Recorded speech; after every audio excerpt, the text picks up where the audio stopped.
IPL hair removal laser kit நம்ம வீட்லேயே use பண்ணலாங்க. எனக்கு வந்து இந்த ஃபேஷியல் ஹேர் எல்லாம் வந்துட்டு எனக்கு சின்ன வயசுலேயோ இல்லை இப்போ வரைக்குமே எனக்கு இல்லாமல் தான் இருந்தது. லாஸ்ட்டு வந்து ஒரு 1 or 2 இயர்ஸ்க்கு லைட்டாக நான் அப்படியே நோட் பண்ணி பார்த்தேன்னா, இந்த இடத்துல ஸ்மால் ஹேர் எனக்கு வந்து அப்படியே தெரிய ஆரம்பிச்சது. ஏன்னா ஹார்மோனல் சேஞ்சஸ் எல்லாம் இருக்கும் இல்லையா, எப்பவுமே ஒரே மாதிரி இருக்காது. அப்படின்னா அதை வந்து எனக்கு கொஞ்சம் ஒரு மாதிரி எனக்கு டிஃப்ரென்ஸாக வந்து ஃபீல் ஆச்சு.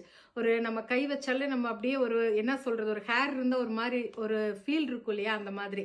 அதுக்கு வந்து நம்ம ஒரு ப்ளக்கிங் சிஸ்டமோ இல்லை வந்து நம்ம இந்த என்ன சொல்கிறது பார்லருக்கெல்லாம் போய் நம்ம மணியை வேஸ்ட் பண்ணுறதுக்கு பதிலாக வேக்சிங்க்கெல்லாம் இதுக்கு என்ன பண்ணலாம், வீட்லேயே என்ன சொல்யூஷன் அப்படின்னு பார்த்தேன் நான். அப்போ தான் வந்து இந்த ஐபிஎல்லோட ஹேர் ரிமூவல் பேக் நான் பார்த்தேன். அதை வந்து ரிவ்யூ ரொம்ப நல்லா இருந்தது.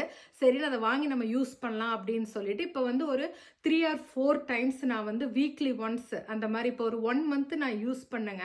அப்படியே நீங்கள் பார்த்தீங்கன்னா எனக்கு வந்து நான் அந்த ப்ளக் பண்ண இடத்துலலாம் ஒரு மாதிரி டார்க் ஸ்பாட்ஸ் இருந்தது.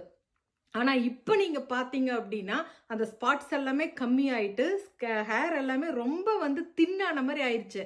அப்படியே நான் உங்களுக்கு க்ளோஸ்அப்பில் காமிக்கிறேன் பாருங்கள்.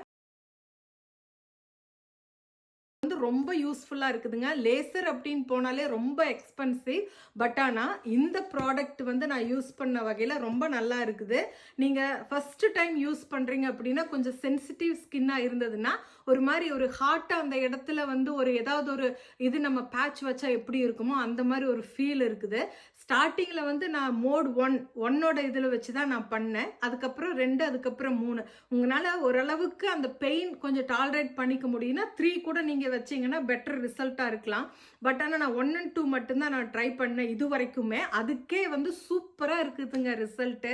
ஏன்னா இப்போ பார்த்தீங்கன்னா நிறைய ஹார்மோனல் சேஞ்சஸ், மேல் ஹார்மோன் லெவல் ஜாஸ்தி, அந்த மாதிரி நிறைய சஃபர் ஆகுறாங்க இல்லையா, அவங்களுக்கெல்லாம் வெளியில் போய் பைசா செலவு பண்ணி வேக்சிங் பண்ணி அடிக்கடி அதை வந்து நம்ம பண்ணிட்டு இருக்கிறதுக்கு ஃபஸ்ட்டு நேரமும் கிடையாது, மணியும் வந்து அன்எக்ஸ்பெக்டடாக நம்மளுக்கு போயிட்டு இருக்குது இல்லையா. அதுக்கு இந்த கிட்டு வந்து எனக்கு ரொம்ப யூஸ்ஃபுல்லாக இருந்தது. பயனுள்ள தகவலை எப்படி இருந்தாலும் மற்றவங்களுக்கு சொல்கிறது வந்து நான் எப்பவுமே பண்ணுற ஒன்றுங்க அந்த ஹேபிட்டு. அதனால் இந்த தகவல் நான் உங்களுக்கு ஷேர் பண்ணியிருக்கிறேன். உங்களுக்கு இந்த வீடியோ பிடிச்சிருந்தா லைக் பண்ணுங்கள், ஷேர் பண்ணுங்கள், சப்ஸ்கிரைப் பண்ணுங்கள். தேங்க்ஸ் ஃபார் வாட்சிங். பபாய்.